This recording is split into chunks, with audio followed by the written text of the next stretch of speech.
The drawing room of Hartley House shimmered with warmth and splendor, a brilliant contrast to the cold autumn rain, tracing delicate rivulets down the tall window panes.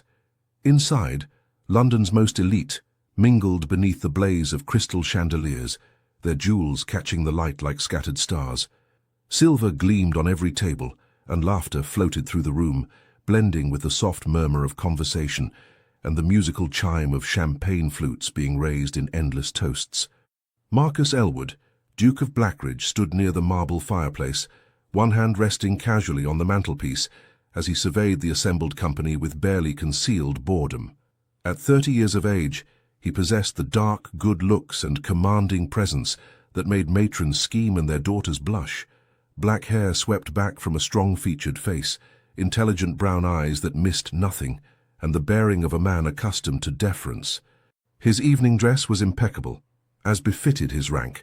Though he wore his ducal authority with an ease that suggested he considered it more burden than blessing. "Your Grace appears to be contemplating escape," came a familiar voice at his elbow, warm with amusement. Marcus turned to find Lady Cecilia Montford regarding him with eyes that sparkled with mischief. She was dressed in a gown of deep emerald silk that complemented her dark hair and eyes remarkably well, though he noted with approval that she eschewed the excessive frills favoured by most young ladies of the ton. There was an elegance to Cecilia's appearance that spoke of refinement rather than ostentation, her only jewellery a simple strand of pearls that had belonged to her grandmother. "Lady Cecilia," he said, his expression softening into genuine pleasure, "how perspicacious of you. I was indeed calculating whether I might manage a graceful exit without offending our hosts." "Impossible, I'm afraid," she replied, accepting a glass of champagne from a passing footman. "Lady Hartley has positioned herself strategically near the entrance, rather like a particularly determined sentinel. You would never make it past her." Marcus laughed, a real laugh, not the polite chuckle he employed in most social situations. "Then I suppose I must resign myself to an evening of tedious conversation about the weather, the latest scandals, and the lamentable state of modern society." "How dreadfully pessimistic, Your Grace. Surely the evening need not be entirely lost." Cecilia raised one dark eyebrow in challenge. "I, for instance, have several opinions on the proposed Factory Act amendments that I am quite eager to debate." "Ah, politics at a dinner party. How refreshingly inappropriate." Marcus felt his spirits lift considerably. This was precisely what he valued about Cecilia's company, her complete disregard for the vapid conversations expected of young ladies. "Very well, Lady Cecilia. Enlighten me. What are your thoughts on limiting working hours for women and children?" "That it is both morally imperative and economically sensible," Cecilia began, her eyes brightening with the passion of conviction. "The current conditions in our factories are utterly disgraceful. Children of 7 and 8 years working 14 hours a day in dangerous conditions. It is unconscionable, Your Grace. Any civilized society should not interfere with the natural order of commerce," Marcus interrupted smoothly, deliberately taking the contrary position because he knew it would provoke an entertaining response. "If factory owners are forced to limit working hours, production will decrease, prices will rise, and ultimately, everyone suffers." Cecilia's cheeks flushed with indignation, making her eyes flash magnificently. "The natural order of commerce? What utter nonsense! There is nothing natural about children losing fingers in machinery or developing lung diseases from textile dust. Your Grace speaks as though profit margins are more sacred than human life. I speak as someone who understands that sentiment, however noble, cannot feed hungry families," Marcus countered, thoroughly enjoying himself now. Around them, several guests had paused their own conversations to observe this exchange, with expressions ranging from scandalous delight to pearl-clutching horror. "If factories close or reduce their operations, those same children you wish to protect will starve in the streets. They are already starving." Cecilia's voice had risen slightly, drawing more attention. "The wages paid are so pittance that entire families live in squalor, despite working themselves to death. The answer is not to continue this barbaric exploitation, but to ensure fair wages and humane conditions, so that adults can earn enough to support their children without forcing them into dangerous labor." "And you believe factory owners will simply accept reduced profits out of the goodness of their hearts?" Marcus was aware that his enjoyment of this debate was perhaps unseemly, but Cecilia's passionate conviction was utterly captivating. Most young ladies of his acquaintance would have wilted under his opposition. Cecilia seemed only to grow more animated. "I believe Parliament can and should compel them to do so through legislation," Cecilia declared firmly. "That is precisely the purpose of government, to protect those who cannot protect themselves. The weak and vulnerable deserve our protection, not our exploitation." "How charmingly idealistic," Marcus smiled, deliberately condescending in his tone, because he knew it would incite her further. "You speak as though the world operates on principles of fairness and compassion rather than competition and survival. I speak as someone who believes we are capable of being better than our basest instincts." Cecilia set down her champagne glass with more force than strictly necessary. "Just because cruelty and exploitation exist does not mean we must accept them as inevitable. We have the power to choose justice over profit, compassion over cruelty. That you refuse to see this, Your Grace, suggests a rather disturbing lack of moral imagination." Several nearby guests gasped audibly at this direct criticism of a duke. Marcus felt a surge of admiration, and something else he did not care to examine too closely, at her fearlessness. Cecilia never tempered her words or her convictions, even when speaking to someone of his rank and influence. "Moral imagination," he repeated, his smile widening. "My dear Lady Cecilia, you wound me. I assure you my imagination is perfectly functional. I simply prefer to ground my opinions in reality rather than idealistic fantasy." "Your reality is the comfortable reality of privilege," Cecilia shot back, her dark eyes blazing. "When one has never known hunger or desperation, it is remarkably easy to dismiss the suffering of those who have. I suggest, Your Grace, that before you speak so dismissively of protecting vulnerable children, you actually visit one of these factories and witness the conditions for yourself. And I suggest, Lady Cecilia, that before you advocate for legislation that could destroy entire industries and throw thousands out of work, you consider the unintended consequences of well-meaning but naive intervention." They stood facing each other, both breathing rather more quickly than the conversation warranted, the air between them crackling with intellectual and, though neither would have acknowledged it, emotional energy. Marcus was acutely aware that every eye in the drawing-room was now fixed upon them, that their hostess was making agitated movements suggestive of imminent intervention, and that he should probably diffuse this situation before scandal erupted. Instead, overcome by a reckless impulse born of champagne and genuine affection for this maddening woman, Marcus laughed aloud and declared in a voice that carried across the suddenly silent room, "Only you would dare speak to me thus, Lady Cecilia. This is precisely why you would make an excellent wife for me. Someone to challenge my thinking and keep me honest. What say you? Will you marry me?" The words hung in the air, shocking in their unexpectedness. Marcus had meant them as a jest, a way to acknowledge both their spirited debate and the absurdity of their public disagreement. But even as the words left his lips, he recognized his mistake. Cecilia's expression transformed instantly. The fierce debater disappeared, replaced by a woman whose eyes suddenly shone with joy and disbelief. Her hand flew to her throat, fingers trembling against her pearls.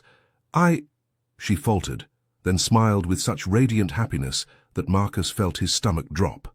"I thought you would never ask, finally." The drawing-room erupted into chaos. Lady Hartley shrieked with delight.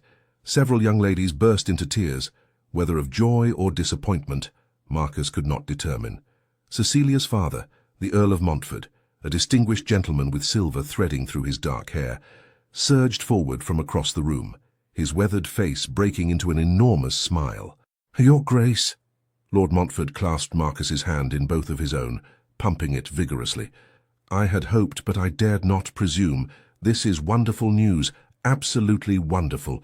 Cecilia, my dear girl, I am delighted." Marcus opened his mouth to explain, to clarify that this was all a terrible misunderstanding, but the words would not come. How could he, before this assembly of society's most prominent members, announce that his proposal had been merely a joke? How could he humiliate Cecilia so publicly, revealing that her joyful acceptance was based on a cruel misunderstanding? Cecilia had moved to her father's side, her face still glowing with happiness. She glanced at Marcus, and in her eyes he saw something that made his chest constrict painfully. Not just joy, but hope. And beneath that, a vulnerability that suggested this moment meant far more to her than he had ever imagined. "Father, Cecilia's voice was soft, almost wondering. "I confess I am quite overcome. His Grace has taken me entirely by surprise." "Surprised us all, my dear." Lady Hartley had swooped in, her substantial form quivering with excitement. Such a romantic proposal. Who would have imagined the Duke of Blackridge possessed such a passionate nature, declaring his intentions in front of all of us? How wonderfully unconventional. Marcus stood frozen, trapped by the consequences of his own recklessness. Around him, well-wishers pressed close, offering congratulations, speculating about wedding dates, already calculating the social implications of this unexpected alliance. The Earl of Montfort was beaming, his pride and joy evident in every line of his face. Cecilia herself seemed transported to some realm of happiness he had never before witnessed in her. And he had done this with a thoughtless jest. "Your Grace?" Cecilia's soft voice cut through the cacophony. She stood before him, her expression now questioning, as though she sensed something amiss in his silence. "Are you quite well? You seem rather pale." Marcus forced himself to smile, to take her hand in his, the first time he had ever touched her beyond the formality of a dance or escort. Her fingers were slender and warm, trembling slightly in his grasp. "Merely overwhelmed by the suddenness of it all," he managed, the lie tasting bitter on his tongue. "Forgive me, Lady Cecilia. I had not planned. That is, I did not expect." "Neither did I," she said softly, her eyes searching his face. "But I am glad, so very glad." The trust in her gaze, the happiness that seemed to radiate from her very being, struck Marcus like a physical blow. In all their months of friendship, all their spirited debates and shared laughter, he had been blind to what now seemed painfully obvious. Cecilia's feelings for him went far deeper than mere friendship, and he had just entrapped her in an engagement based on a moment of foolish levity. "We must set a date." Lady Hartley was already organizing, her voice rising above the general din.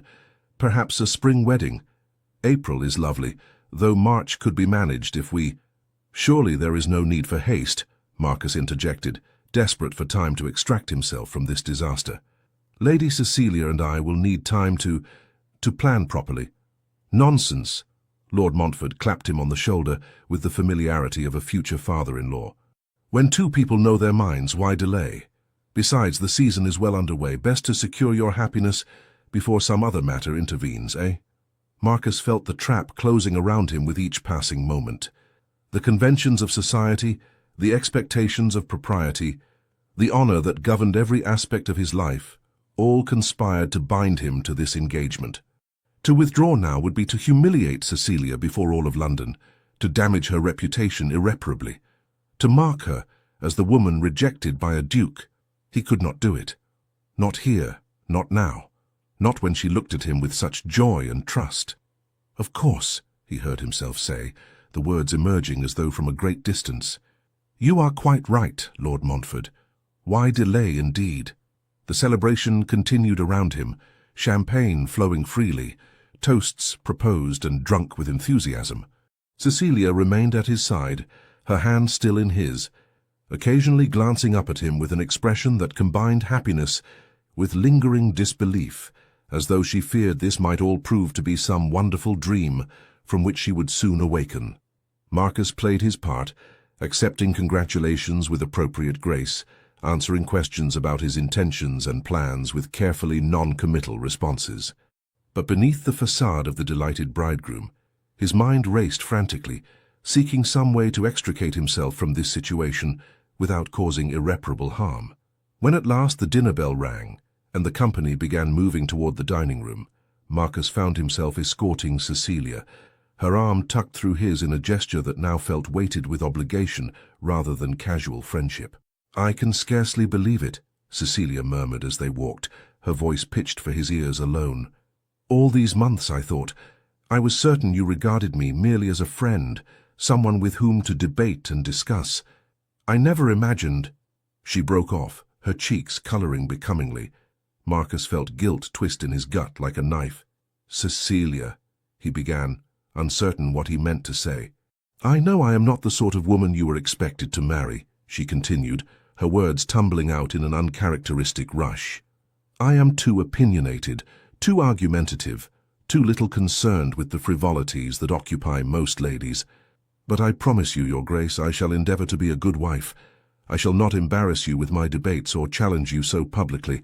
I can moderate my nature, I can—" "Stop," Marcus said more sharply than he intended. The thought of Cecilia suppressing the very qualities that made her herself, that made their friendship so valuable, was somehow worse than all the rest of this catastrophe. "You will do no such thing. I would not have you change yourself." She looked up at him, her dark eyes shining with unshed tears. Of happiness, he realized, with another stab of guilt. "Truly, truly," he confirmed, though the word felt like lead in his mouth. You are quite perfect as you are, Lady Cecilia." She smiled then, brilliantly, and Marcus understood with sinking certainty that he had made this situation infinitely worse. Each word of reassurance, each gesture of apparent affection, would only deepen the eventual wound when the truth came out. For it would have to come out. He could not marry Cecilia based on a lie, could not build a lifetime on the foundation of a thoughtless joke. But how to tell her without destroying her completely? As they entered the dining room, where places of honor had already been arranged for the newly engaged couple, Marcus caught sight of himself in a gilt-framed mirror. The face that looked back at him appeared composed, perhaps even pleased, the very picture of a fortunate man. Only he could see the truth behind the image. He was a coward and a fool, trapped by his own carelessness in a situation from which he could see no honorable escape. The dinner proceeded with interminable slowness. Course followed course. Turtle soup, salmon in cream sauce, roasted pheasant, venison in port wine, delicate pastries and jellies, each accompanied by appropriate wines and abundant conversation. Marcus forced himself to eat, to respond appropriately to the endless stream of well-wishes and barely veiled curiosity about how long he had secretly admired Lady Cecilia. Cecilia herself seemed to glow in the candlelight, more animated and lovely than he had ever seen her. She laughed at jokes, contributed to conversations with her usual intelligence and wit, and occasionally glanced at him with an expression of such happiness that Marcus had to look away, unable to bear the weight of his deception. It was past midnight when the party finally concluded. As Marcus handed Cecilia into her father's carriage, she caught his hand and squeezed it gently. "Thank you," she said softly, her eyes meeting his in the lamplight. "For today, for everything. I shall treasure this evening always." Marcus watched the carriage roll away into the London night, Cecilia's face pale in the window as she looked back at him, still smiling. The autumn rain had stopped, leaving the cobblestones gleaming wetly under the gas lamps. The air smelled of coal smoke and damp earth, and somewhere in the distance a clock struck the hour.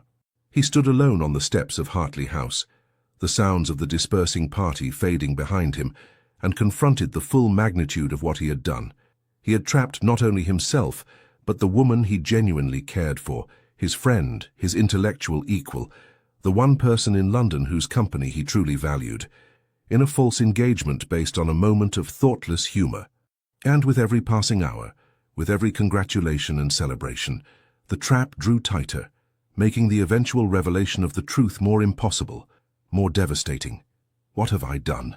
Marcus whispered into the empty night, but the darkness offered no answer, only the echo of his own guilt and the memory of Cecilia's trusting, joyful smile.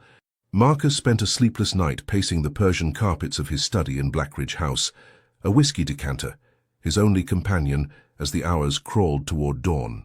The room was lined with books, philosophy, history, political treatises, testaments to a mind that valued logic and reason above all else. Yet tonight those faculties seemed to have abandoned him entirely.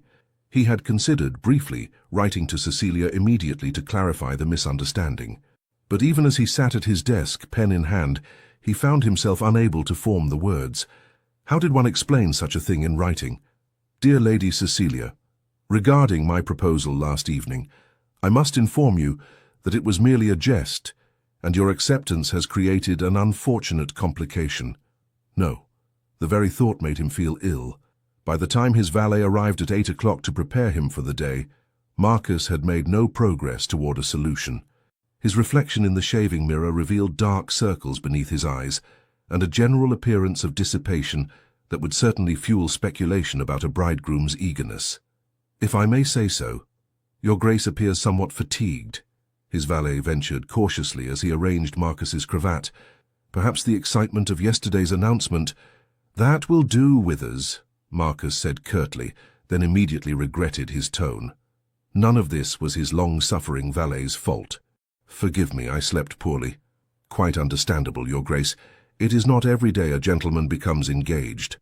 The word engaged sent another wave of guilt through Marcus's chest. By now, news of the betrothal would have spread throughout London like wildfire. The morning newspapers would likely carry announcements. Cecilia's friends would be calling to congratulate her.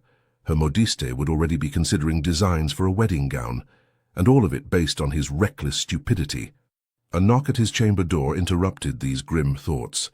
Withers moved to answer it, revealing Marcus's secretary, Mr. Pemberton, clutching what appeared to be several newspapers and a substantial stack of calling cards. "Forgive the intrusion, Your Grace, but the Morning Post has brought rather a lot of correspondence." Pemberton's expression suggested he was trying very hard not to appear amused. "Congratulations from various members of the Ton, invitations to celebratory dinners, and—" he gestured to the newspapers. "The announcement has appeared in the Times, the Morning Post, and the London Gazette." Marcus closed his eyes briefly. Of course it had. Lord Montfort would have wasted no time in making the engagement official and public, securing his daughter's advantageous match before any possibility of the Duke changing his mind. Which, ironically, was precisely what Marcus needed to do. "Very well," he said, accepting the newspapers with a heavy sense of inevitability. "I shall review them in my study. Please inform callers that I am not at home today." "All callers, Your Grace, even—" Pemberton hesitated. "Even the Earl of Montfort. His card is here, and he indicated that he wished to discuss settlements with you at your earliest convenience." Settlements. The formal financial arrangements that would precede the marriage. Another step deeper into this quagmire. "Especially Lord Montfort," Marcus said firmly. "I require time to put my affairs in order before such discussions." It was cowardly, he knew, but he could not face Cecilia's father, a good man whom Marcus genuinely respected, while this deception remained unresolved. He needed to speak with Cecilia first, to find some way to explain without utterly destroying her. But how? The morning dragged interminably. Marcus attempted to distract himself with correspondence and estate matters, but his attention wandered constantly. His mind kept returning to the memory of Cecilia's face at the moment she accepted his proposal. The joy, the disbelief, the hope. He had given her that. With his careless words, he had offered her something she clearly desired deeply, and now he would have to take it away, revealing himself not merely as foolish, but as cruel. By afternoon, Marcus had worked himself into such a state of agitation that when Pemberton announced a visitor, who absolutely refused to be turned away, he was almost grateful for the interruption. His gratitude evaporated when his younger sister, Lady Eleanor Sinclair, swept into his study in a rustle of amber silk and righteous fury. "You absolute fool," Eleanor announced without preamble, fixing him with eyes that were the same brown as his own, but infinitely more perceptive. At 26, Eleanor had been married for 4 years to a baronet she seemed to genuinely esteem, a fact that made Marcus value her opinion on romantic matters, though he would never admit it aloud. "Good afternoon to you as well, sister dear," Marcus said wearily, gesturing toward a chair. "To what do I owe the pleasure of this visit?" "Don't play the innocent with me, Marcus." Eleanor remained standing, her expression stern. "I have just come from calling on Lady Cecilia Montfort, your betrothed in case you had forgotten, and found her in a state of such happiness it would move stones to tears. She spoke of you with such affection, such genuine joy at the prospect of becoming your wife, that I felt physically ill with the knowledge of what you have done." Marcus felt his stomach drop. "She told you? That you proposed to her at the Hartley dinner as a jest?" "No, she did not." "She believes your proposal was genuine, Marcus. She believes you care for her." Eleanor's voice dropped to a tone of withering scorn. "But I know you, brother. I know that look you had yesterday when I saw you across that drawing room, that expression of abject horror poorly concealed. You trapped yourself with careless words, did you not? There was no point in denying it. Eleanor had always been able to read him better than anyone. Marcus sank into his chair, suddenly exhausted. "It was meant as a jest," he admitted quietly. "We were debating, as we often do, and she was so passionate and brilliant in her arguments that I was overcome with admiration and affection. I said she would make an excellent wife, and then, like a complete fool, I asked her to marry me. I meant it as a compliment, Eleanor, a way of acknowledging how much I value her mind and company. But she accepted before I could clarify, and then her father was there, and all of London society bore witness, and I—" "You could not bring yourself to humiliate her by revealing the truth," Eleanor finished. She moved to sit across from him, her expression softening slightly. "Oh, Marcus, what a terrible muddle you have made. I am aware of that. Thank you." Marcus ran a hand through his hair, destroying Withers's careful styling. "I have been trying all night and morning to determine how to extricate us both from this situation without destroying Cecilia's reputation and happiness. I can see no solution." Eleanor was quiet for a long moment, studying him with uncomfortable intensity.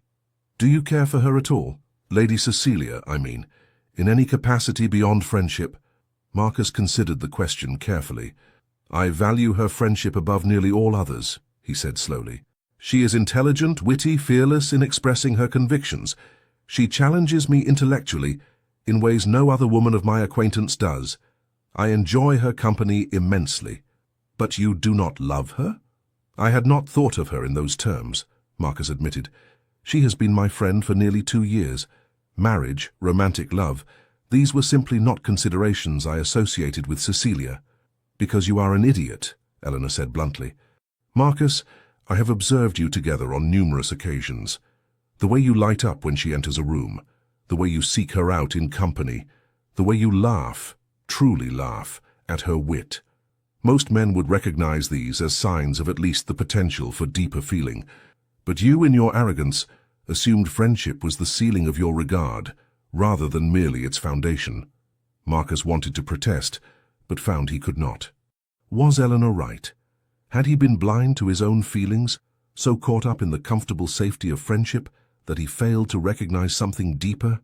"Even if that were true," he said carefully, "it does not change the fundamental dishonesty of this engagement. Cecilia believes I proposed out of genuine romantic feeling. To marry her while allowing her to persist in that belief would be to build our entire marriage on a lie." "Then tell her the truth," Eleanor said simply. "And break her heart? Humiliate her before all of society?" Marcus shook his head. "I saw her face yesterday, Eleanor. This means something to her, something important. How can I destroy that?" "How can you not?" Eleanor leaned forward, her expression intent. "Marcus, you speak of not wishing to hurt her, but consider what you are proposing instead. You would marry her while harboring this secret, allowing her to believe a fiction about the nature of your feelings. What happens when she eventually discovers the truth? And she will discover it. Secrets of this magnitude always emerge. Then you will have not merely wounded her, but betrayed her trust completely. Is that truly the more honorable course?" Marcus felt the truth of her words like blows. She was right, of course. Perpetuating the deception would only compound the original injury. But the alternative, confessing now, revealing the cruel joke at the heart of this engagement, seemed equally impossible. "I do not know what to do," he said finally, the admission costing him dearly. "For perhaps the first time in my life, Eleanor, I am utterly at a loss." His sister's expression softened with sympathy. "Then I shall tell you what you must do, though you will not like it. You must go to Lady Cecilia and tell her the truth, all of it. How the proposal came about, why you did not correct the misunderstanding immediately, and what your true feelings are, insofar as you understand them. You must give her the choice of how to proceed with full knowledge of the circumstances." "She will despise me," Marcus said quietly. "Perhaps," Eleanor acknowledged, "but at least she will despise you honestly, rather than loving you falsely. And, Marcus," she paused, choosing her words carefully, "you must do this soon. Every day that passes, every gesture of courtship you make, every tender word or gift, will only make the eventual revelation more devastating. If you care for her at all, you will not allow her to sink deeper into this illusion." Marcus knew she was right. The honorable course, the only course, was to confess immediately and face the consequences. But the thought of seeing Cecilia's joy transform into hurt and betrayal, of watching hope die in her eyes, was almost more than he could bear. "I shall call on her tomorrow," he said finally. "I will explain everything, and accept whatever judgment she renders." Eleanor studied him for a long moment, then nodded. "See that you do, and Marcus, for what it is worth, I believe you care for Lady Cecilia far more than you realize. Perhaps this catastrophe will force you to examine feelings you have long taken for granted." After his sister departed, Marcus sat alone in his study as afternoon faded into evening. He had committed to confessing the truth tomorrow, to ending this deception before it could cause further harm. It was the right decision, the only decision, yet the prospect filled him with a dread that had nothing to do with his own discomfort. He was afraid of hurting Cecilia, not merely of the social embarrassment or the scandal, but of genuinely wounding someone for whom he cared deeply. Somewhere beneath the friendship and intellectual companionship, beneath his own blindness and stupidity, there existed real feeling. He recognized that now. But was it love? And did it matter when he had already ensured through his own carelessness that Cecilia would never trust his feelings again? Marcus poured another whiskey and watched darkness fall over London, steeling himself for the conversation that would, one way or another, alter both their lives forever. The next morning arrived with grey skies that threatened rain, matching Marcus's mood as his carriage rolled through London toward the Montford townhouse in Grosvenor Square. He had rehearsed what he would say a dozen times, but each version seemed inadequate to the magnitude of his confession. The Montford butler showed him into an elegant morning room, decorated in shades of cream and pale blue. Cecilia rose as he entered, her face lighting with a smile that struck him like a physical blow. "Your Grace, what a wonderful surprise!" She was dressed in a simple morning gown of lavender muslin, her dark hair arranged in soft curls that framed her face. She looked young and lovely and entirely too happy to see him. "I had not expected you to call today. Father mentioned you were occupied with estate matters." "Lady Cecilia," Marcus bowed, his throat suddenly tight. "I hope I am not intruding. I wish to speak with you privately, if you would permit it." "Of course." Cecilia gestured to the butler to close the doors, then seated herself on a small sofa, indicating the space beside her. "Come, sit. You seem quite serious, Your Grace." "Is something amiss?" Marcus remained standing, unable to bear the intimacy of sitting beside her while preparing to shatter her happiness. "Cecilia, I must speak with you about our engagement, about how it came to pass." "Our engagement?" She tilted her head, puzzled but not yet alarmed. "I confess I am still quite astonished by the whole affair. You're not having second thoughts, are you? I know I can be rather outspoken and unconventional, but I truly believe we should suit well. Our minds are compatible and—" "Please let me speak," Marcus interrupted gently. He moved to the window, unable to meet her eyes for what he must say.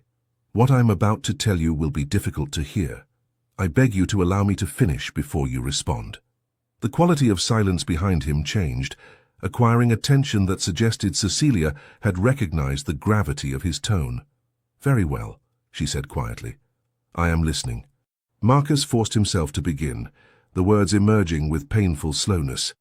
"At the Hartley dinner, when I proposed to you, He paused, gathered his courage, and turned to face her. She deserved to see his expression, to judge his sincerity for herself. "It was meant as a jest, Cecilia, a thoughtless joke born of my enjoyment of our debate and my admiration for your passion and intelligence. I never intended it as a genuine proposal of marriage." He watched the words register, so understanding dawn in her eyes, followed immediately by confusion and hurt. The color drained from her face, leaving her pale as marble. "A jest?" she repeated, her voice barely above a whisper. "You proposed to me as a joke?" "Yes," Marcus said, the admission heavy with shame. "I did not mean, I never intended for you to accept. I thought the absurdity of the situation, the public setting, would make clear that I was being facetious. But you responded before I could clarify, and then your father arrived and society bore witness, and I—" He paused, struggling for words adequate to his failure. "I could not bring myself to humiliate you by revealing the truth in that moment. So I allowed the misunderstanding to continue, thinking I would find some private way to explain. But with each passing hour the deception only deepened, and now you come to tell me the truth," Cecilia finished, her voice remarkably steady, though her hands trembled in her lap. "How very noble of you, Your Grace." The coldness in her tone, the formal address after so long using his Christian name in private conversation, cut deeper than any accusation could have. "I know my behavior has been reprehensible," Marcus said desperately. "I know there is no excuse for such carelessness, for allowing you to believe—" He broke off, unable to continue under the weight of her gaze. Cecilia rose slowly, her movements careful, controlled. "Let me see if I understand correctly. You found our debate so amusing that you jokingly proposed marriage, never imagining I might accept such an offer from you. When I did accept, with joy, with genuine happiness at the prospect of becoming your wife, you realized you had made a terrible mistake, but could not bring yourself to correct it immediately. So instead, you allowed me to spend 2 days believing myself beloved, permitted my father to announce our engagement to all of society, and let me plan a future that you had no intention of honoring." Her voice remained calm, unnaturally so, as though she feared that showing emotion would shatter her completely. "Is that an accurate summary of events?" "Yes," Marcus said wretchedly. "Cecilia, I am—" "Do not." She held up one hand, stopping him. "Do not apologize. Do not tell me you never meant to hurt me. Your intentions are irrelevant compared to the reality of what you have done." "You have every right to be angry," Marcus began, but Cecilia laughed, a harsh, bitter sound utterly unlike her usual warm mirth. "Angry? Oh, Your Grace, anger would be a mercy. What I feel is humiliation so profound I can scarcely draw breath. Do you know what I told my friends yesterday? How I described your proposal? I said it was romantic, that you had declared your feelings before all of London because you could no longer contain them. I wept with joy, Marcus. I actually wept because the man I had admired for 2 years, the man whose friendship I treasured above all others, had finally seen me as something more than a convenient debating partner. Each word struck Marcus like a lash. "You cared for me," he said, understanding finally dawning with terrible clarity. "Truly cared for me beyond mere friendship." "Of course I cared for you." Cecilia's composure finally cracked, tears spilling down her cheeks, though her voice remained steady. "Did you think I spent all those hours in your company, sought your opinions, valued your friendship simply to pass the time? I have been in love with you for months, Marcus. Desperately, foolishly in love, with a man who apparently viewed me as little more than an entertaining companion, with whom to practice his wit." The confession hung between them, raw and painful. Marcus felt something twist in his chest, grief, perhaps, or recognition of something precious destroyed before he had even recognized its existence. "I never viewed you as merely entertainment," he said hoarsely. "Cecilia, you are my dearest friend. I value your mind, your spirit, your courage more than I can express. If I failed to recognize my own feelings, if I was blind to the depth of yours, it was not from lack of regard, but from—" "From what?" Cecilia demanded, anger finally breaking through her controlled facade. "From what, Marcus? Stupidity, arrogance, the assumption that I, with my unfeminine opinions and inappropriate debates, could never be worthy of romantic consideration? That a woman like me should be grateful for friendship and never dare to hope for more? No!" Marcus crossed the room without thinking, desperate to make her understand. "It was none of those things. I simply never allowed myself to consider you in that light because I valued our friendship too highly to risk it.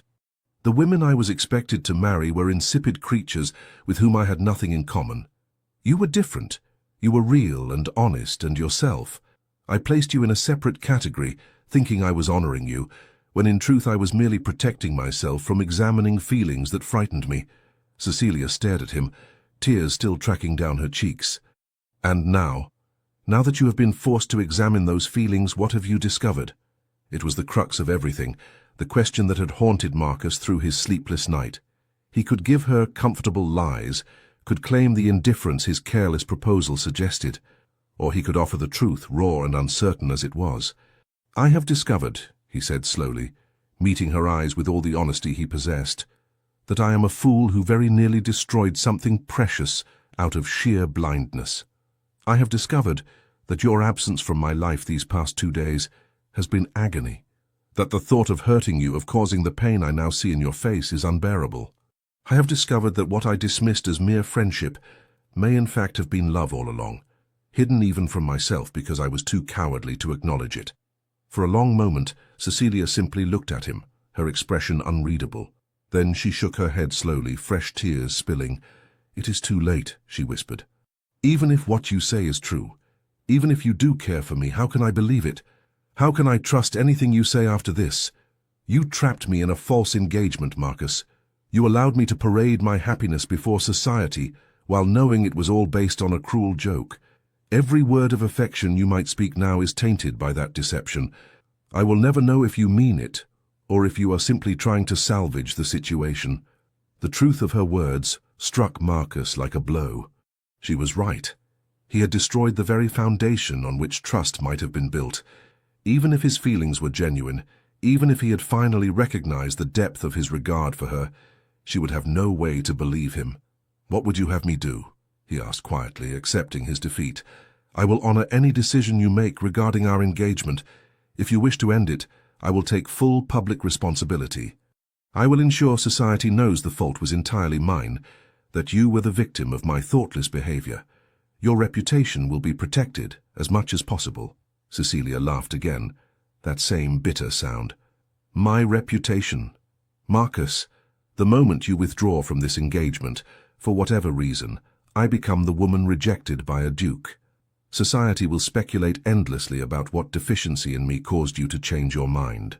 I will be pitied, gossiped about and marked as undesirable marriage material for any other gentleman of good standing."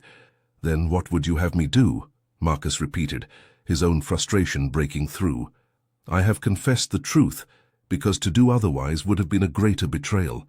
I have acknowledged my feelings such as I understand them. I have offered to accept the consequences of my actions. What more can I do, Cecilia?" "You can leave," she said quietly, turning away from him to stare out the window at the grey London morning. "You can leave and allow me time to consider what I wish to do about this disaster you have created. Whether I choose to end our engagement or continue it, the decision must be mine alone, made without pressure or persuasion from you." Marcus wanted to protest, to argue that leaving now meant abandoning her to face this crisis alone. But he recognized the justice in her request. He had taken away her agency once with his careless proposal.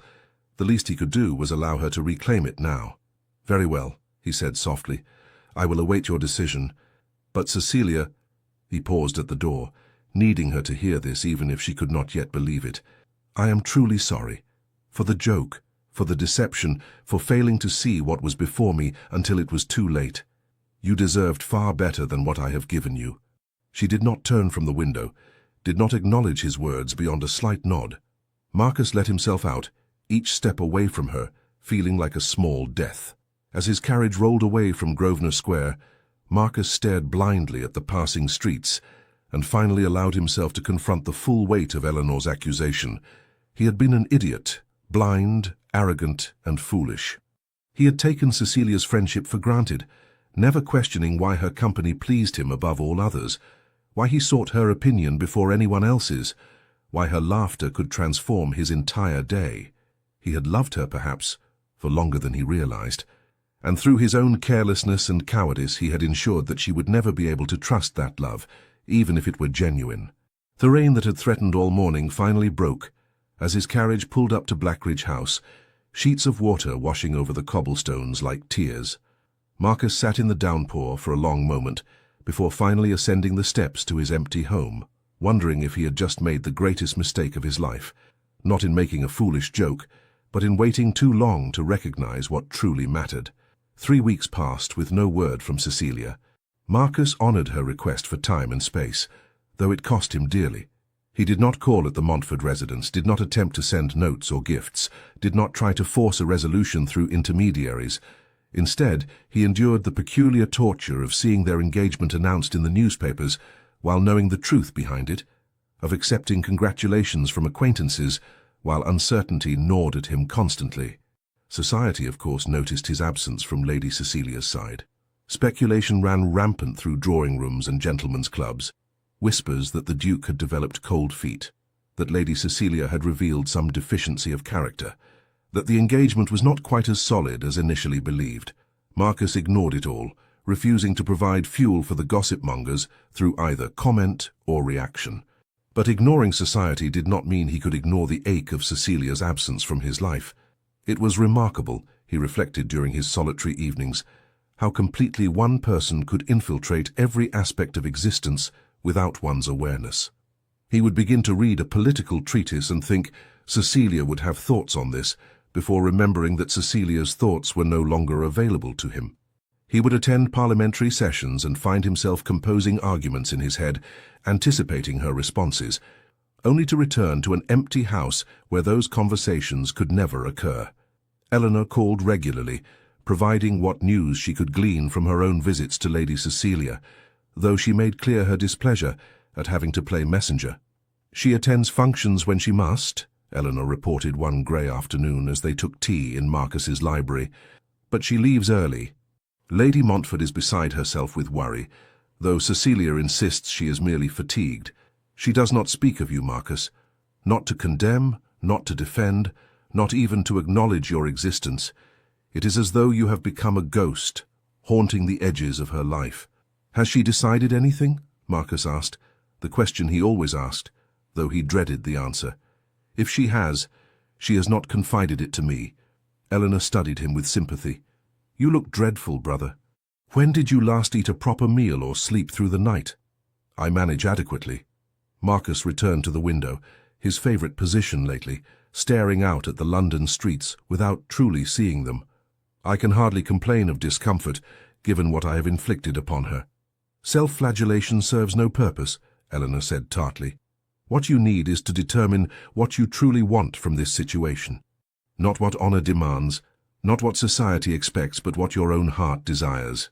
"My heart," Marcus said bitterly, "has proven itself remarkably unreliable in matters of any importance." "Then perhaps it is time to become better acquainted with it." Eleanor rose, preparing to depart. "Cecilia will make her decision eventually, Marcus. But when she does, you must be prepared to act on your own convictions, rather than simply reacting to hers. Determine what you want, and be ready to fight for it." After she left, Marcus contemplated his sister's words. What did he want? The question seemed simple, yet its answer eluded him. He wanted Cecilia to forgive him, certainly. He wanted to restore the friendship they had shared, the easy companionship and intellectual exchange. But was that all? The memory of her tear-stained face haunted him. "I have been in love with you for months, Marcus. Desperately, foolishly in love. Love." The word that had terrified him for so long, that he had avoided considering in relation to Cecilia, because acknowledging it would have required action, vulnerability, risk.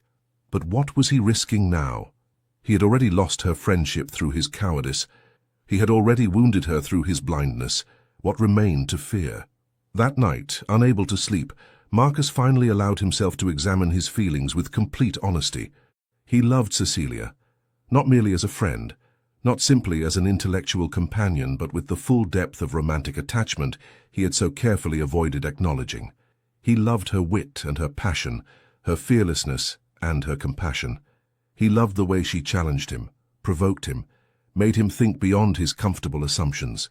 He loved her laughter, her intelligence, even her stubborn refusal to moderate her opinions to suit social expectations. He loved her, and through his own foolishness he had destroyed any chance of her believing it. The recognition brought not relief, but a deeper ache.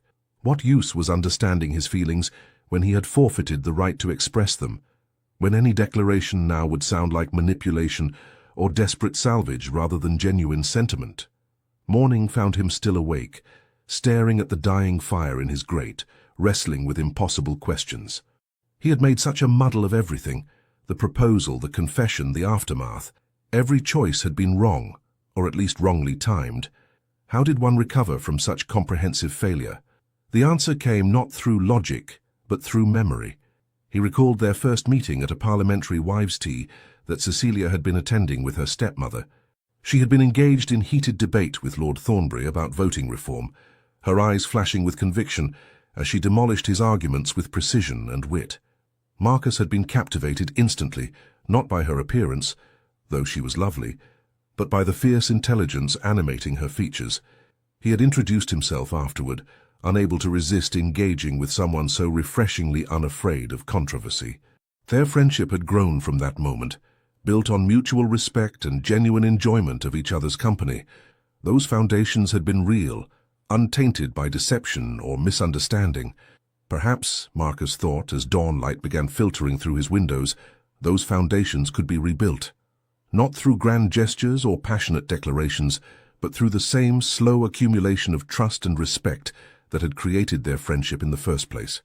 If Cecilia chose to continue their engagement, and that remained a significant if, perhaps he could prove his sincerity through consistency rather than words, through showing rather than telling.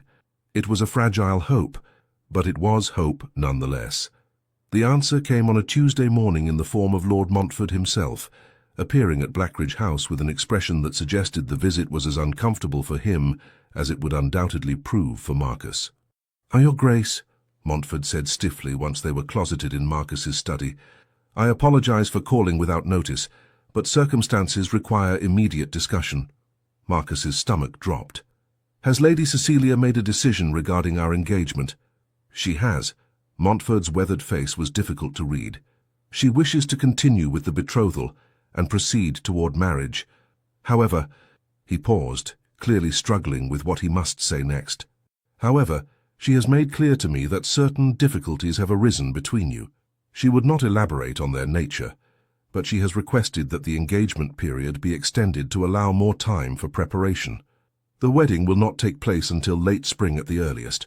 Relief and confusion warred within Marcus. She was continuing the engagement, but under what terms? What understanding? "I see," he said carefully. "Did Lady Cecilia indicate any other preferences regarding the arrangement?" Montfort's expression grew even more uncomfortable. "She specified that she expects a courtship period during which you will demonstrate," he consulted a note, "appropriate attention and regard consistent with genuine affection. I confess, Your Grace, I am puzzled by this stipulation. Is there some reason my daughter doubts your affection?" The question hung heavy in the air. Marcus could lie, could claim simple premarital nerves or some other innocuous explanation, but Montfort deserved better than further deception. "There has been a misunderstanding between us," Marcus said carefully, "regarding the nature of my original proposal. Lady Cecilia has reason to question the sincerity of my regard, and she is giving me opportunity to demonstrate it through my actions rather than my words. I believe this is an entirely reasonable request." Montfort studied him for a long moment, his shrewd eyes seeing more than Marcus would have preferred. "I see," he said finally. "Then I trust, Your Grace, that you will rise to this challenge. My daughter is extraordinarily dear to me. If you harbor doubts about this union, now is the time to voice them. I would rather dissolve the engagement now than watch Cecilia enter an unhappy marriage." "I have no doubts," Marcus said firmly, surprised by the certainty in his own voice. "I will meet Lady Cecilia's expectations and prove myself worthy of her regard. You have my word." "Then we shall proceed." Montfort's expression softened slightly. "I hope, for both your sakes, that this difficulty can be resolved. Cecilia has been not herself lately. I would see her happy again." After Montfort departed, Marcus sat alone with this unexpected development. Cecilia was giving him a chance. Not forgiveness, not trust, but opportunity. She would continue the engagement, allow him proximity, but she would make him earn every scrap of her regard. It was more than he deserved, and less than he wanted, but it was something. He would not waste it. His first opportunity came that evening at the Pemberton soiree, one of the season's major social events. Marcus arrived deliberately late, knowing Cecilia would already be in attendance. He spotted her across the crowded ballroom, dressed in sapphire silk that made her dark eyes seem even more luminous. She was speaking with a young gentleman Marcus vaguely recognized as Lord James Ashford, and her laugh, that warm, genuine laugh he had not heard in weeks, struck him like a blow. She had laughed for Ashford, but not for him. The recognition stung, but Marcus forced himself to observe rather than react.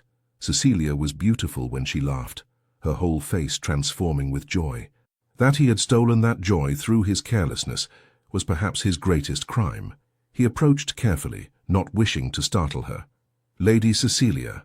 "Lord Ashford." Cecilia's expression shuttered instantly upon seeing him, the laughter dying from her eyes. "Your Grace," she said with perfect politeness and complete emotional distance. How unexpected to see you here. I could not miss the opportunity to see you, Marcus said quietly, pitching his voice for her ears alone. It has been too long. 3 weeks, Cecilia said coolly. Hardly an eternity, though I understand time passes differently for some than others. Lord Ashford, clearly sensing undercurrents beyond his understanding, made his excuses and withdrew. Marcus seized the opportunity to step closer, though he maintained proper distance. I received your decision through your father, he said. Thank you for giving me this chance. Do not thank me yet, Cecilia replied, her dark eyes meeting his with unsettling directness. I have not forgiven you, Marcus. I have merely decided that dissolving our engagement would cause more harm than continuing it, to both of our reputations and to my father's satisfaction. But this is a business arrangement now, not a love match. You wished to avoid marriage based on false sentiment. Consider your wish granted. The words were knives, each one finding its mark. Is that truly what you want? Marcus asked softly. A marriage in name only, built on obligation rather than affection? What I wanted is no longer relevant, Cecilia said, her composure never wavering. You made certain of that when you revealed the foundations of this engagement. Now I will settle for what is practical and socially advantageous. Surely you, with your logical mind and realistic expectations, can appreciate that approach. She was using his own words against him, the arguments he had made during their debates about emotion versus reason. Marcus recognized the tactic, even as it wounded him. I was wrong, he said simply. About many things, but especially about the relationship between logic and feeling. I thought I was being reasonable by dismissing romantic sentiment. I failed to recognize that some things, some people, transcend mere reason. Cecilia's expression flickered. Surprise, perhaps, or hurt, or both. Pretty words, she said, her voice hardening. But words are cheap, Your Grace. Anyone can claim affection after being caught in a cruel joke. I require proof, not poetry. Then proof you shall have, Marcus promised. Whatever you need from me, whatever demonstration of sincerity you require, I will provide it. Only tell me what will convince you. I will tell you nothing, Cecilia said firmly. This is not an examination where I provide the answers in advance. You must determine for yourself what genuine regard looks like, what real courtship entails. If you cannot do that without instruction, then you prove my point, that your feelings are hollow performance rather than authentic sentiment. It was a test, Marcus realized, one without clear parameters or known endpoints. She would judge his every action, every word, every gesture against some standard she would not articulate. He would be forced to act from genuine feeling rather than calculated strategy. It was brilliant and terrifying. I understand, he said quietly.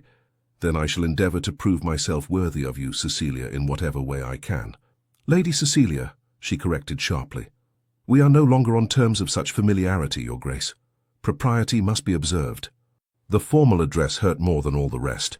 They had been Marcus and Cecilia in private for over a year. To be relegated back to titles and distance was to lose something precious that might never be recovered. As you wish, he said, accepting yet another punishment for his failures. Lady Cecilia. She nodded, then turned away to rejoin the other guests, leaving Marcus alone with the recognition that this would be infinitely harder than he had imagined. Cecilia would give him no assistance, no encouragement, no sign that his efforts were effective. He would have to navigate entirely by instinct and hope, trying to reach someone who had armored herself against him.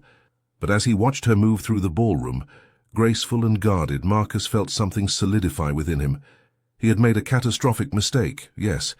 He had wounded someone he cared for deeply. But he would not compound that mistake by giving up, or by offering anything less than his complete, genuine effort at redemption. Cecilia deserved his best. Finally, belatedly, he would give it to her. The courtship that followed was unlike anything Marcus had experienced or imagined. He called at the Montford residence daily, always properly chaperoned, bringing flowers that Cecilia accepted with polite thanks and no visible pleasure. He escorted her to exhibitions and concerts, where she maintained perfect propriety and emotional distance. He engaged her in conversation on topics he knew interested her, only to receive responses that were intelligent but impersonal, as though she was speaking to an acquaintance rather than her betrothed. Lord Ashford called often as well, Marcus noted with growing unease, and Cecilia seemed to enjoy his company far more than Marcus's, laughing at his jokes, engaging with his observations, showing the warmth and animation she denied Marcus. Whether she did this deliberately to wound him, or whether Ashford simply pleased her more, Marcus could not determine. But watching another man make Cecilia smile while his own presence only brought guardedness was its own form of torture. "You are losing her," Eleanor observed after encountering them at a gallery showing, where Cecilia had stood with Ashford viewing paintings while Marcus trailed behind like an unwanted shadow. "She is moving on, Marcus. Can you not see it?" "I see it," Marcus said grimly. "But what would you have me do? I cannot force her feelings. I can only continue demonstrating mine and hope that eventually she will believe them genuine." "Then demonstrate them more effectively," Eleanor urged. "Grand gestures, brother. Declarations. Show her through action that she matters more to you than pride or propriety." But what grand gesture could penetrate Cecilia's armor? What declaration could she not dismiss as calculated performance? Marcus found himself paralyzed between the need to prove his sincerity and the fear that any attempt to do so would only confirm her belief that he was playing a role rather than revealing genuine feeling. The breakthrough came unexpectedly. At yet another society function, the Carlisle ball notable primarily for the excessive heat produced by too many people in too small a space, Marcus had been standing near the refreshment table, watching Cecilia dance with Lord Ashford for the third time that evening, when he overheard a conversation that made his blood run cold. "Poor Duke of Blackridge," Lady Pembroke was saying to her companion, her voice carrying clearly over the music.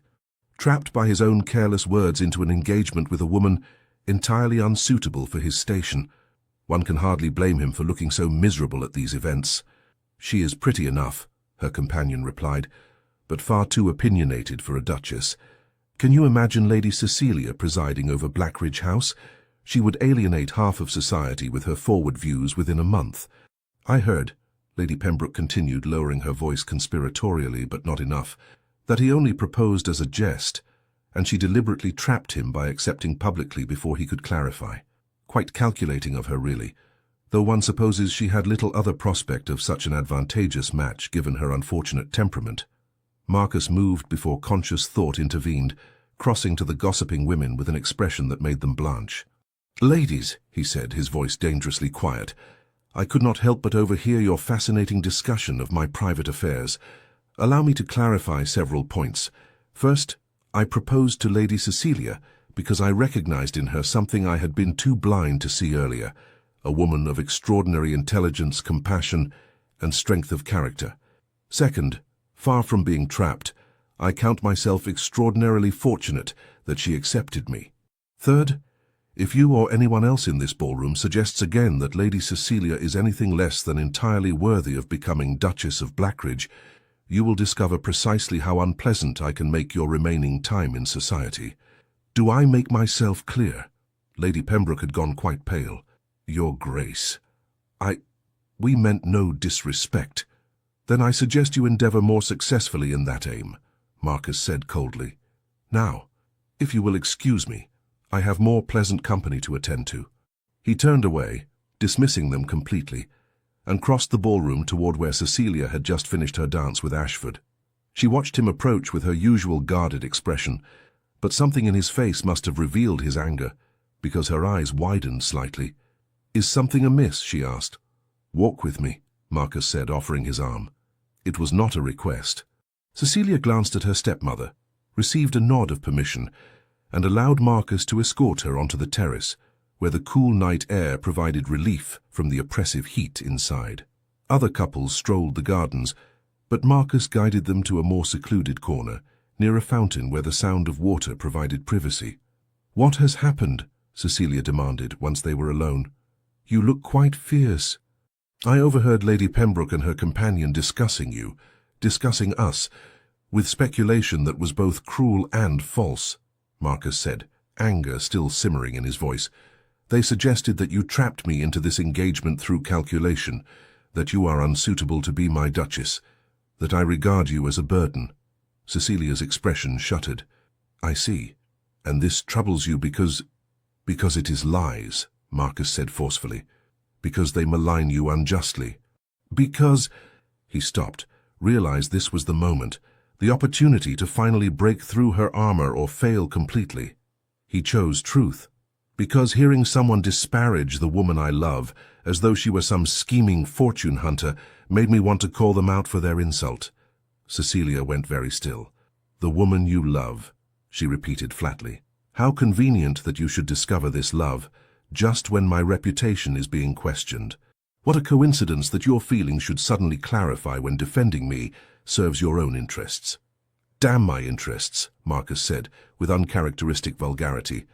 And damn propriety and society's expectations and everything else that has prevented me from saying what I should have said weeks ago. I love you, Cecilia, not because it is convenient or expected or beneficial to my reputation. I love you because you are brilliant and passionate, and the only person in London who makes me feel truly alive. I love you because I am miserable without your friendship, desolate without your laughter, lost without your presence in my life. Stop, Cecilia whispered. But Marcus could not stop, would not stop, not when he was finally saying what he should have recognized months ago. I love you because you challenge me to be better than I am, because you see through all my pretensions and posturing to the man beneath, because when I am with you, I am not the Duke of Blackridge performing his role, I am simply Marcus, and that is enough. I love you because... Stop, Cecilia said again, louder this time, tears beginning to stream down her face. Please, Marcus, stop, I cannot bear this. Why not? Marcus stepped closer, desperate now, knowing he was either saving or destroying everything with these words. Because you do not believe me, because you think this is another performance. Then tell me what I must do, Cecilia. Tell me what proof you require, and I will provide it. I will shout my love from the rooftops of every building in London, if that would convince you. I will dissolve Parliament and reform every factory in England, if that would prove my regard. Tell me what you need. I need... Cecilia's voice broke. I need to believe that you mean this. That you are not simply saying what you think I wish to hear because gossips are threatening your precious reputation. I need... She turned away, one hand pressed to her mouth, shoulders shaking with suppressed sobs. Marcus acted on pure instinct, drawing her into his arms despite propriety, despite the possibility that someone might see, despite everything except the need to comfort her. Then believe this, he said softly against her hair, breathing in the familiar scent of lavender that he had missed so desperately. I am a fool who very nearly destroyed the best thing in his life through blindness and cowardice. But I see you now, Cecilia. I see you and I love you, and I will spend the rest of my life proving it if you will only give me the chance. For a long moment, Cecilia remained rigid in his embrace, as though she could not decide whether to accept or reject this comfort. Then, slowly, she softened against him, allowing herself to be held, her tears soaking into his coat. I want to believe you, she whispered. I want so desperately to believe you, Marcus. But I am terrified that if I do, if I let myself hope again, you will wound me even more deeply than before. I know, Marcus said, tightening his arms around her. I know, and I have no one to blame but myself for that fear. All I can offer is time and consistency. Let me prove through my actions what my words alone cannot convey. Let me show you, day after day, that my love is real and constant and worthy of your trust. Cecilia pulled back slightly, searching his face with red-rimmed eyes that held both hope and fear. And if I cannot learn to trust you, if the damage is too great, then I will accept that as the consequence of my own failures, Marcus said honestly. But I will not stop loving you, Cecilia, even if you never return that love, even if you ultimately choose someone else, Lord Ashford perhaps, who makes you laugh without causing you pain. I will still love you. That much, at least, is beyond my control. A small, broken laugh escaped Cecilia. Lord Ashford makes me laugh because he is harmless and uncomplicated and requires nothing of me emotionally. He is safe in a way you have never been, Marcus. You have always affected me too deeply, made me feel too much. That is why your betrayal hurt so terribly, because I cared so much. And now, Marcus asked, hardly daring to breathe, now I am still angry at you, still wounded, still uncertain whether I can trust these feelings you claim. Cecilia touched his face gently, her fingers trembling. But I want to try. Against my better judgment, against all reason and self-protection, I want to give us, Give you another chance. I need to give us another chance. Does that make me foolish? It makes you merciful, Marcus said, turning his head to press a kiss to her palm. Far more merciful than I deserve, but I will not waste this gift, Cecilia. I swear to you, I will earn back your trust, your affection, your love, however long it takes. Then we shall see, Cecilia said softly. We shall see if actions truly do speak louder than words. But Marcus, her expression grew serious. No more deceptions, no more performances or calculations. If we are to build something real, it must be founded on complete honesty, even when that honesty is uncomfortable or unflattering. Can you promise me that? I promise, Marcus said solemnly. No more masks, no more pretense. You will have all of me, Cecilia, the good and the deeply flawed. Only please allow me to call you Cecilia again rather than Lady Cecilia. That formality has felt like a wall between us. A genuine smile touched Cecilia's lips for the first time in weeks, small and tentative but real.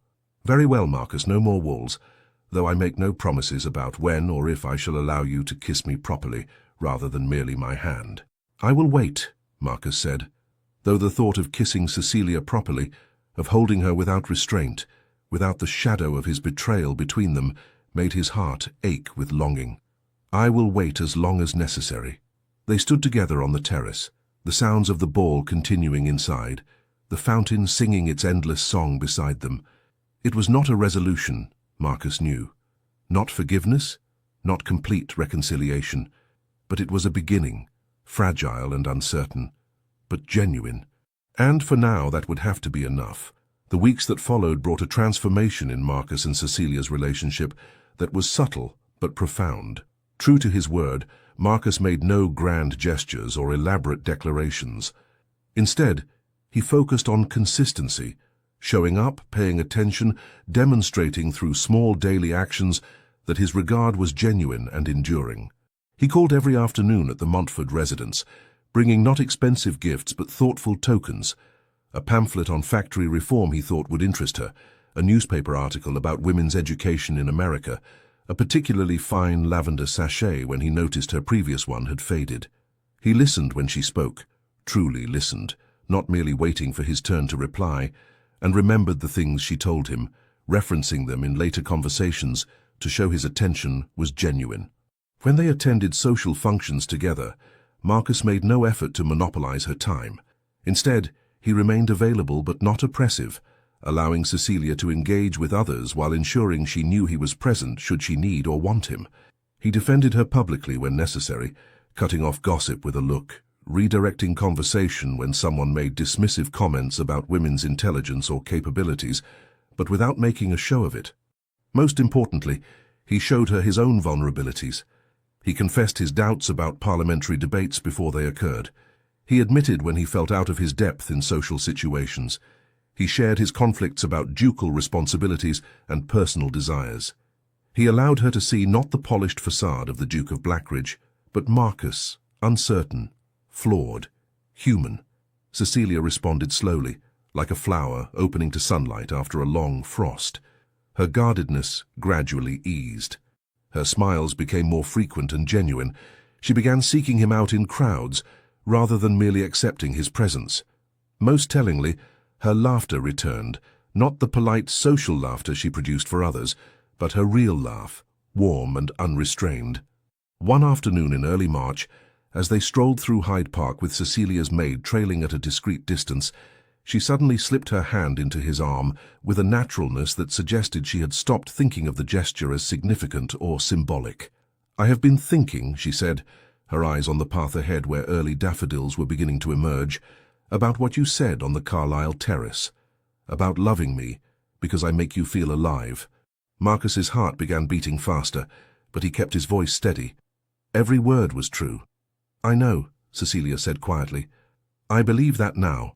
Not because you have said it repeatedly, but because I see it in how you look at me, how you listen, how you remember small details I mention. Love is not in declarations but in attention, is it not? In the choice to show up day after day, even when nothing particularly exciting is happening." "Yes," Marcus agreed, hardly daring to hope where this conversation might lead. "That is precisely it." "Then I must confess something to you," Cecilia stopped walking, turning to face him fully. I have been so focused on whether I could trust you, on protecting myself from further hurt, that I failed to acknowledge something important. I still love you. I never stopped loving you, Marcus, even when I was angry and wounded, even when I tried to convince myself that what I felt was merely the remnant of foolish infatuation. I love you, and that terrifies me because love makes one so dreadfully vulnerable. Joy flooded through Marcus so intensely he felt dizzy with it. Cecilia, let me finish, she said, though she was smiling now, tears glistening in her eyes. I am choosing to be vulnerable with you. I am choosing to trust that the man I see before me, the one who has shown up every day for weeks, who listens and remembers and shares his own fears, is the real you. Not the man who made that terrible joke, but also not some perfect ideal. Just Marcus, flawed and human and trying his best. That man I can love. That man I do love. Marcus felt his own eyes sting with tears, an unfamiliar sensation for someone who prided himself on emotional control. You are the bravest person I know, he said roughly. After everything I did, that you can still... His voice broke. He tried again. Thank you. For this chance, for your trust, for your love. I will honor all of it, every day for the rest of our lives. I know you will, Cecilia said simply. Then, with characteristic directness that made him love her even more, now are you going to kiss me properly, or must I wait until after the wedding? Marcus laughed, surprised and delighted, and so full of feeling he could barely contain it. Here, in Hyde Park, where anyone might see? Here, Cecilia confirmed. Let society see that we are genuinely, ridiculously in love. Let them gossip about the Duke of Blackridge kissing his betrothed with such improper enthusiasm in a public park. I find I no longer care what they think. Neither do I, Marcus said, and drew her into his arms. The kiss was everything he had imagined and more, tender and passionate, tentative and confident, an apology and a promise all at once. Cecilia's arms came up around his neck, her fingers threading through his hair, and Marcus felt something fundamental shift inside him. This was right. This was real. This was love, freely given and gratefully received. When they finally parted, both breathing quickly, Cecilia's cheeks were flushed and her eyes were bright. Well, she said, a bit breathlessly, that was rather better than I anticipated. Only rather, Marcus teased, his own heart racing. I shall have to practice more extensively to improve my performance. Extensive practice sounds agreeable, Cecilia agreed, then grew more serious.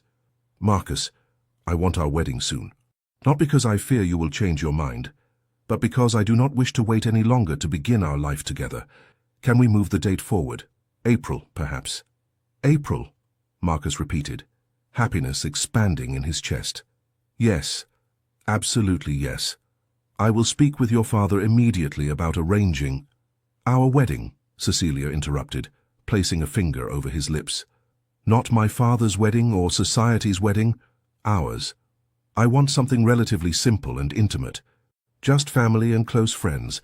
I want to marry you, Marcus, not perform a spectacle for the ton. Anything you wish, Marcus said, catching her hand and pressing a kiss to her palm. Though I must warn you, my mother will have opinions about simplicity. Your mother, Cecilia said thoughtfully, has been remarkably gracious to me during this whole affair. I suspect she sees more than she admits. My mother, Marcus said wryly, is terrifyingly perceptive and has been telling me I am an idiot since I was 7 years old. She undoubtedly recognized my feelings for you long before I did. They resumed walking, hands joined now openly, Cecilia's maid discreetly pretending not to have witnessed the kiss. Marcus felt lighter than he had in months, as though some great burden had been lifted from his shoulders. Cecilia loved him. She trusted him. They would marry not out of obligation or social pressure, but because they genuinely wanted to build a life together. I have a confession, Cecilia said, after they had walked in comfortable silence for a while. Lord Ashford. Marcus felt a flicker of the old jealousy. What about him? I encouraged his attention deliberately, Cecilia admitted. Not because I had any interest in him romantically, but because I wanted to see your reaction, to determine whether your jealousy was possessive pride or genuine feeling. I apologize for the manipulation, but I needed to know. Marcus considered feeling offended, then laughed instead. "That is remarkably calculating of you, though I suppose I deserved such testing after my own behavior. What did my jealousy reveal? That you saw me as a person, not a possession," Cecilia said softly. "You were unhappy watching me enjoy Ashford's company, but you never tried to restrict my interactions or demand I limit my attention to you. You trusted my judgment even when it wounded your pride. That told me something important about your character and your regard for me." "I trust you completely," Marcus said honestly. "Even when it is uncomfortable or uncertain, I trust you. That is part of what love means, I think. Believing in someone's autonomy and integrity, even when you wish the circumstances were different." "Yes," Cecilia agreed, "that is exactly what it means. And it is why I know we shall do well together, Marcus. Not because everything will be easy or we shall never disagree. I am certain we shall argue spectacularly about politics and philosophy for decades to come, but because we respect each other fundamentally. We see each other as full, complex human beings worthy of dignity and trust." They spent the rest of the afternoon discussing their future, not just the wedding, but the life beyond it. Cecilia expressed her desire to be involved in reform efforts, to use her position as Duchess to advocate for vulnerable children and workers. Marcus shared his own aspirations for his parliamentary work, his hopes of effecting real change through legislation.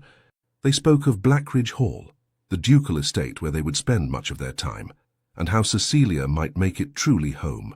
It was remarkable, Marcus reflected, how much more meaningful these conversations were than the debates that had characterized their early friendship. Then they had been performing for each other, showing off their wit and intelligence. Now they were planning genuinely, sharing not just ideas, but hopes and fears, building something real together. The wedding took place on a bright April morning in the chapel at Blackridge Hall. True to Cecilia's wishes, it was an intimate affair, perhaps 50 guests in total, mostly family and close friends. The chapel was decorated simply with spring flowers, daffodils, tulips, and of course lavender.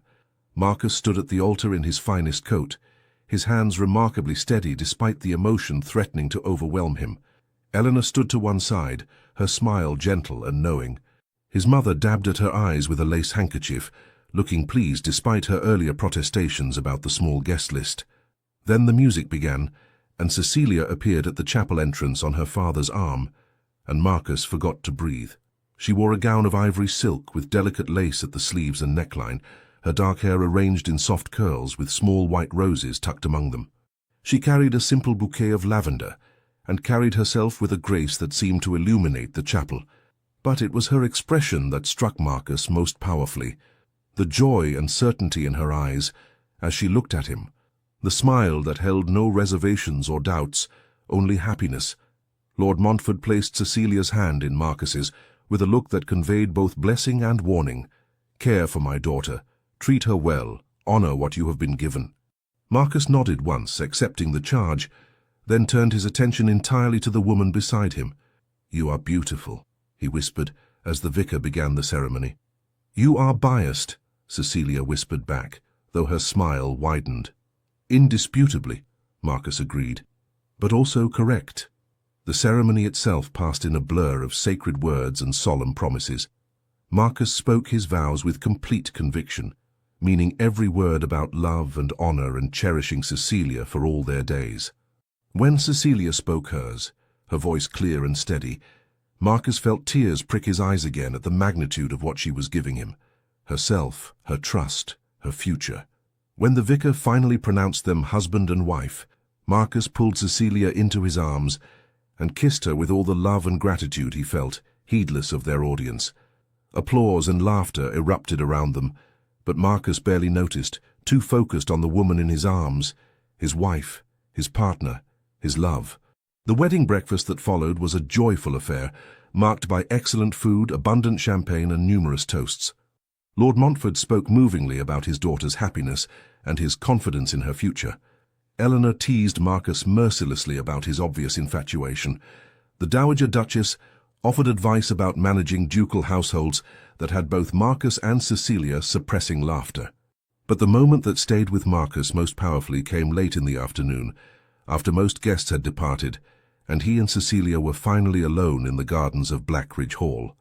They walked together in the spring sunshine, Cecilia's hand tucked into his arm, both of them still in their wedding finery.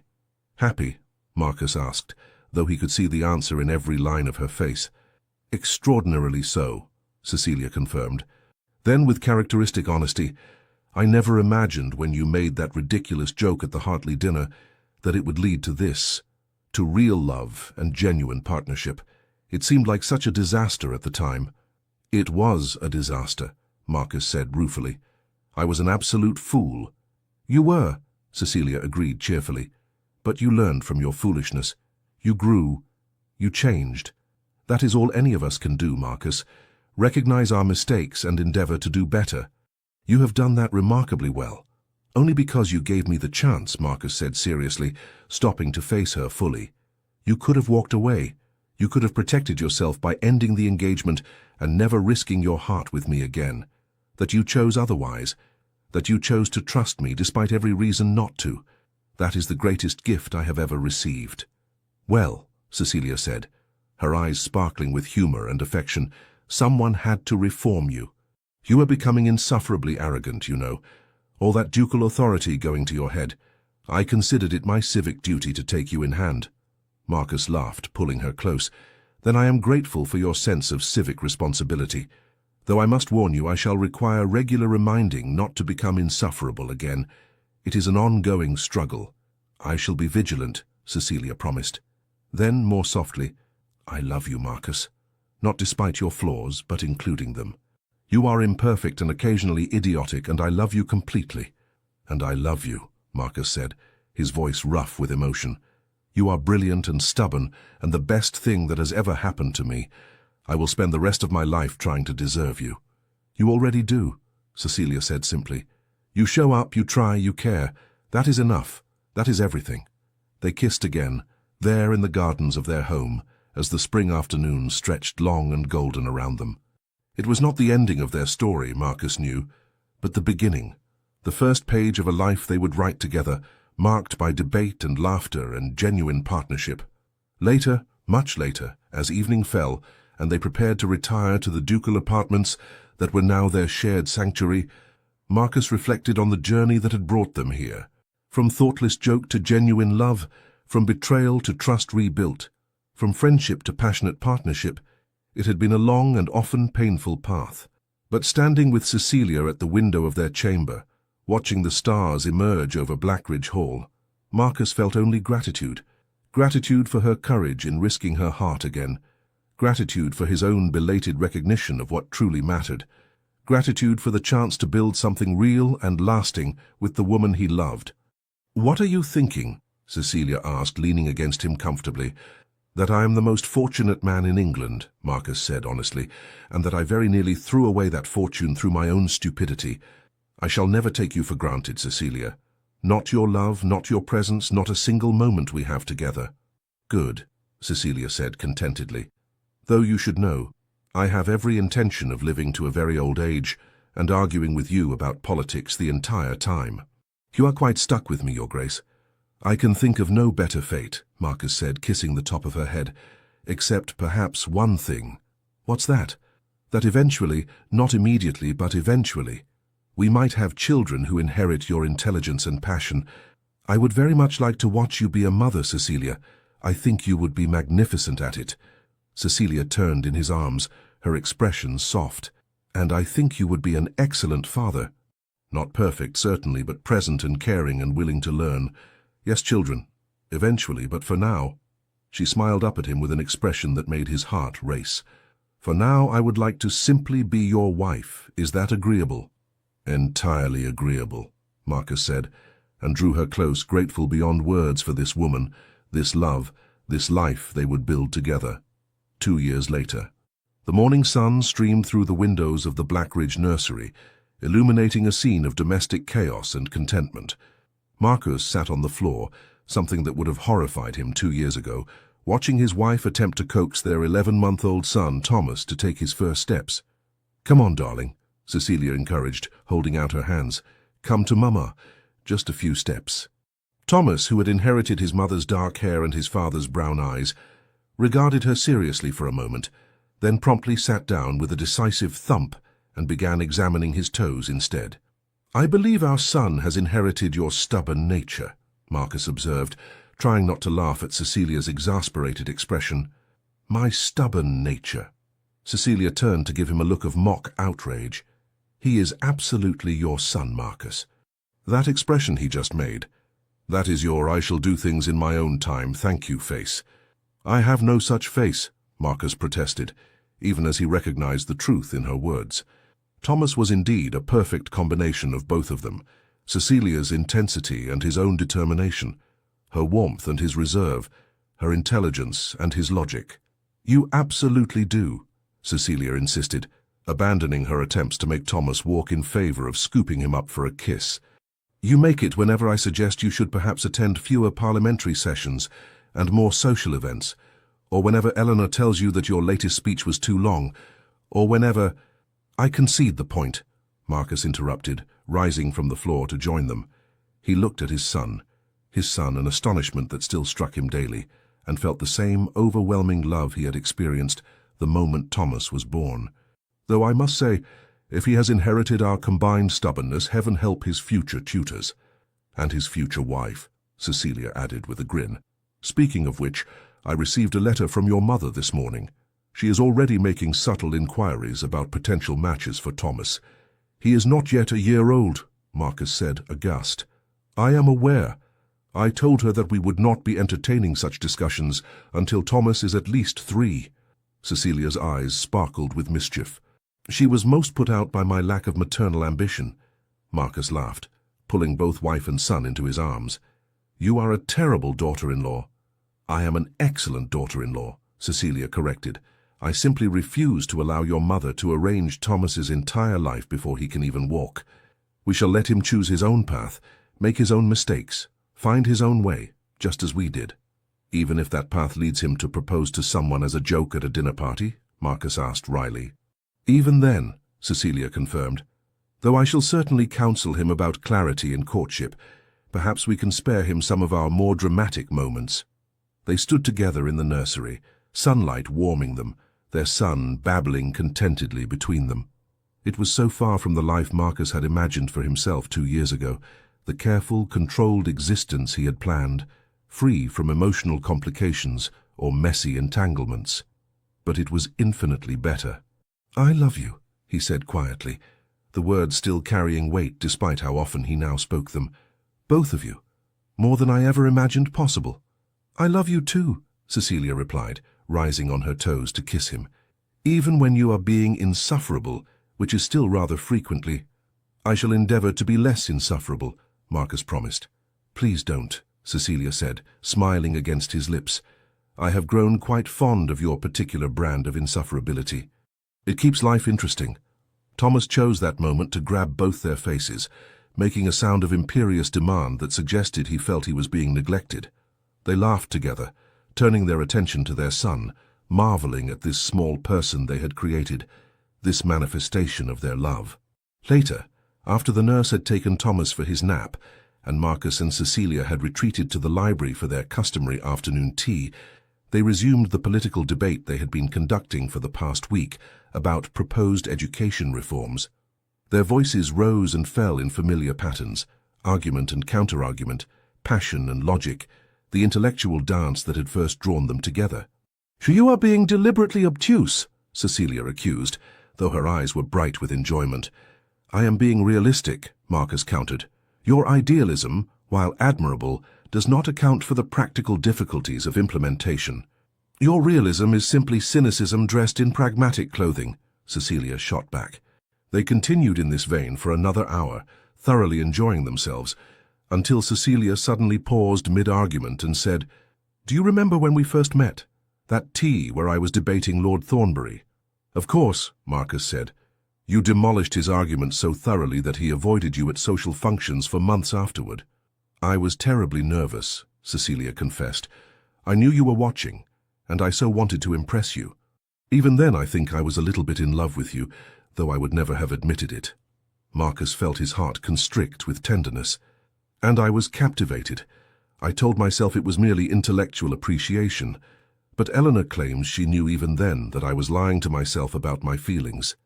Eleanor is insufferably perceptive, Cecilia agreed, though I suppose we should be grateful for her interference. If she had not forced you to confront your feelings after that disastrous confession, you might have let pride keep us apart. True, Marcus acknowledged. He crossed to where Cecilia sat, pulling her to her feet and into his arms. I was a fool about many things back then. I'm trying very hard not to be a fool anymore. You are succeeding admirably, Cecilia assured him, though I do have one complaint about our current arrangement. What's that?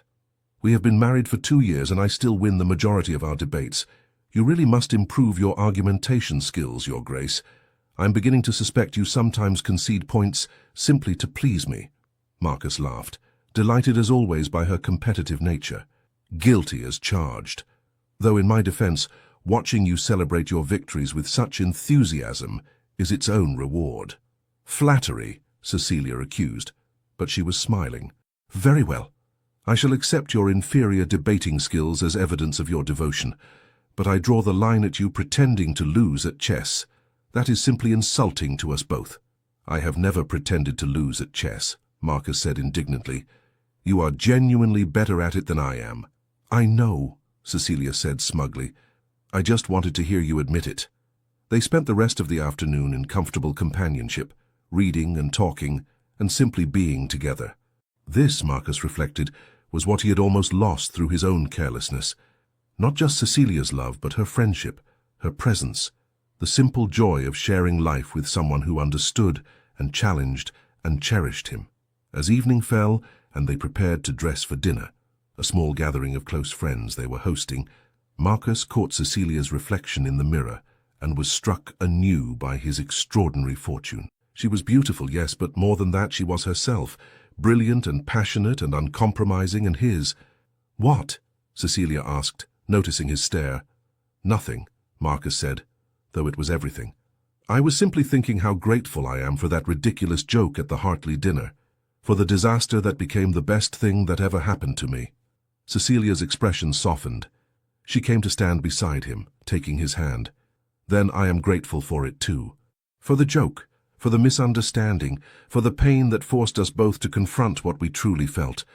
All of it led us here, Marcus, to this life, this love, this family we are building together. Yes, Marcus agreed simply. All of it led us here.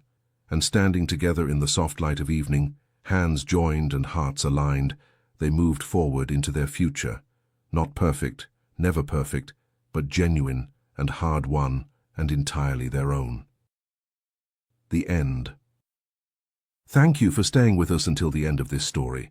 If you felt your heart race, break and mend again, with Marcus and Cecilia's journey from misunderstanding to true love, you're not alone. We invite you to subscribe, like, comment, and share this video to support our storytelling family. From the bottom of our hearts, your support inspires us to keep bringing you more original love stories, full of passion, redemption, and emotional depth. At the end of this video, we suggest another tale from our channel. Click and let yourself be surprised by more powerful stories just like this one. With love, the legends of the Fall Team.